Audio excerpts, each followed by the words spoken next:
In this video, I'll show you how to make 4K quality on CapCut. This video is really for educational purposes.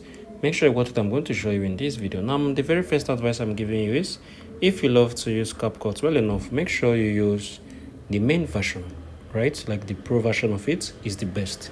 So you can see right now, if you want to export, you're going to be exporting on 1080p. So what if you love to get the 4K, like if you love to make a 4K quality video, click on this. You're going to be able to see this last option is 2K stroke 4K.